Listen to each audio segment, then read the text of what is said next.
Fali pour baser un titre c'est libiso le temps ba golo héros yo ba osala ba ebele ba coach ba recherche ba expliquer amour illusoire ya faire rigoler likolo mais ebele baser na recherche pour faire comprendre ba convaincre ba to ba critiquer amour illusoire ya faire ba comprendre ba convaincre ba mo ba ye ba sens au faire à embele dim ndenge peut-être partie au faire à lobby les spirituels attirent le physique.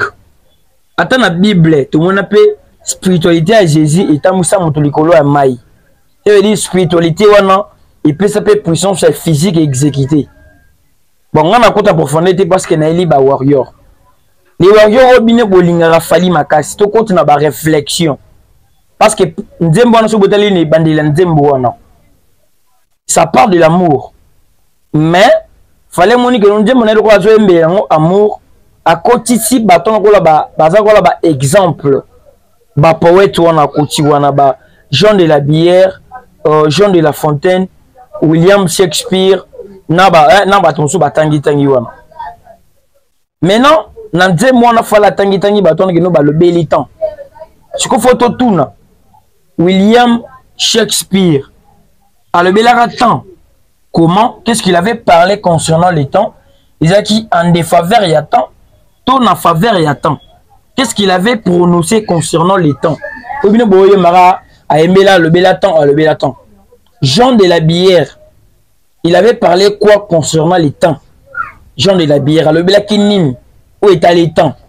Où est le Bakiwana? Ils ont pour amour, tous les pour la humanité, pour la vie courante, pour la vie normale, vie en général. Jean de la Fontaine. Qu'est-ce qu'il avait prononcé concernant les temps? A le belaki temps maramonim pour Nathan. Ba le belaki nim. Et puis lui-même dit Ngaïpe Fali Poupa na le beli temps. Qu'est-ce que Fali Poupa a parlé à temps na Nzemboana? Ça c'est la question qui revient au vrai warrior. Bato basel ramitou. Bon répondre en commentaire parce que nga na ba capture belé na koti ba recherche place na za bo mutu déjà baby. Ba propos Jean de la Bière à le Bellaraton, ba propos William Shakespeare à le Bellaraton, ba propos Jean de la Fontaine à le Bellaraton, si on ose la ba propos fallait à le Belliton parce que dans Ndembo on a le Bella CTK. Pourquoi bolingi bo imposer un choix na bino? On a yé muto lobi dans Ndembo na bato bazo, c'est le quoi bazo imposer choix moro boy. Mais le Belli bato na boutique les temps. Mais par rapport à bato ya côté ici ba le Belliton par rapport à bolingoté. Répondez-moi. Qu'est-ce qu'il fallait parler à propos du temps? Parce qu'à l'obébi, il fallait pas dans le bel temps. Tu nous expliques. Il a parlé à temps à le bel nim. Parce que les temps, ça reste mélodie à biso, barumbi, c'est olingarumba makasi. Mélodie normale. L'artiste a bien chanté. Jusqu'à présent, critique les à côté Goyembate, il a bien chanté. Mais tout côté taper la profondeur, on dit mon tout côté taper la profondeur, il y a amour illusoire, il y a l'artiste. Faire rigoler. Donc, nos deux artistes, bah, pessimistes devoir, il y a dissertation tout développée. Donc, Souza Maël, au commentaire, Souza Maël était, au fin, a pété les cas, parce que Migolo n'a bloqué, d'abîmer plus de 2000. Et bon, les mbattés, au fini, ma bête, n'a bloqué, c'est tout. N'a répondre au les spirituels attirent les physiques. Na bando tonanga, et si na destiné à venir nanga. Na destiné à nous déjà. Si vous destiné à venir na yoté. Dans mes rêves, j'ai déjà dessiné mon avenir, comme Ferrago l'a chanté dans son chanson Amour illusoire. Ferrago a dit ceci: Nabando tonanga, nasi na dessiné mobali nanga. Est-ce que mon c'est qu'on nabando tonanga, na dessiné déjà avenir nanga, ne ozala ki toko, goût, yosuko lubananga, ou dessiné ni pour l'avenir na yo. Nazatel wambisi ya fleuve oya luka bile ya lia nazana ngambisi aquarium soko pimbele ngabile olukili wana ngai double to ebale ememaka masuwa ya kilo kasi libanga ya muke ekoko memangote ba parole on kutonga na zembla double to ya ferigola soko oui ba vie landas double to ezra makambo ou ba réalité to na vie makasi. Événement Fergola installe définitivement le genre opéra rumba initié depuis le titre Regarde-moi. La particularité du nouveau titre, Amour illusoire, est son écriture au scalpel, sa poésie, ses accents lyriques libérant les oreilles des mélomanes qui se demandaient depuis des décennies où étaient passées les chansons à texte et les mélodies éternelles. Fergola le Padré en concert le 7 juin à Bruxelles. Technique vocale pure, c'est Fergola, colonne vertébrale de la rumba congolaise.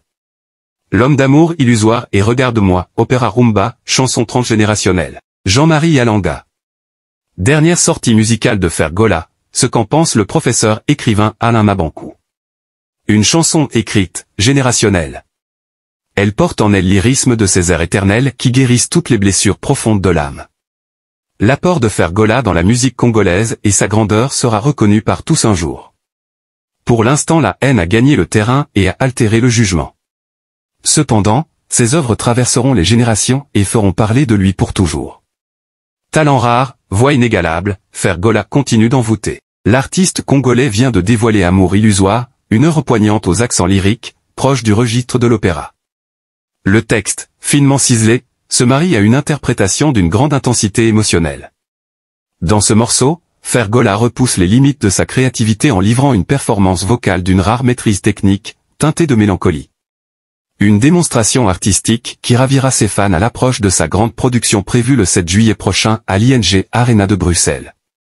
Félicitations à Fergola pour son nouveau single Amour illusoire. Le Padré surprend encore ses fans avec une magnifique ballade chantée à 75% en français, portée par une pureté vocale rare et une mélodie épurée au piano.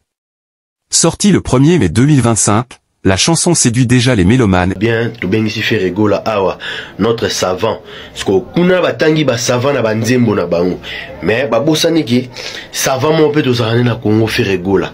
Amour illusoire. Et na biso nzembo oyo eza suka na nzembo, donc eza na ba musique oyo to benga ba musique opéra, donc eza ba musique classique. Et puis malobe eza na kati ya nzembo.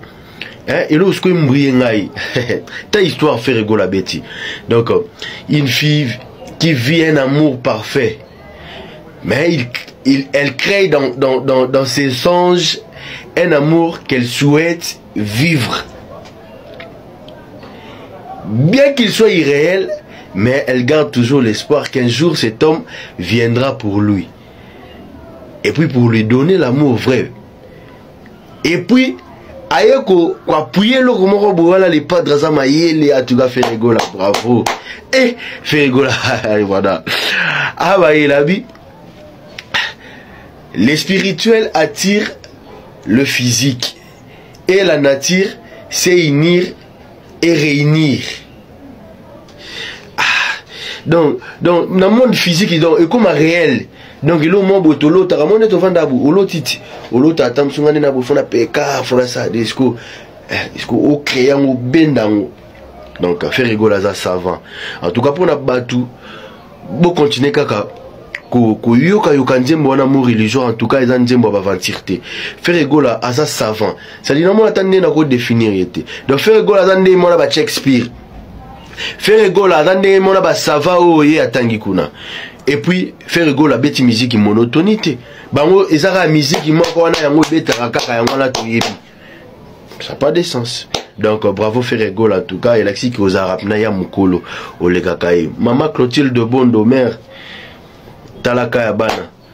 Yannick Monzanga Kyrios toujours yoyebi. Na pesi batu tout bola na ngambote quoi. Magato. Ba pete bataka na kula non. Magato. Narudia na mukati mabenye wewe kuna kula njoo wewe peke ule uweke bapeti wale wanapiga balona kwa njaa kula na ukishakula wewe mkubwa ndio unapata force kutafuta sabato nafiga bataona nda mutike papa légi sasa kuna pale bali gombe le nini no le bombo on patia légi ulete na bibato ba na gato natoka basi jina kunywa na gato na wewe unapenda bafeni ukishatafutana kanalia sana ndio unaona ndio bien kanalia haba kupiki batoto sidimiko na akili na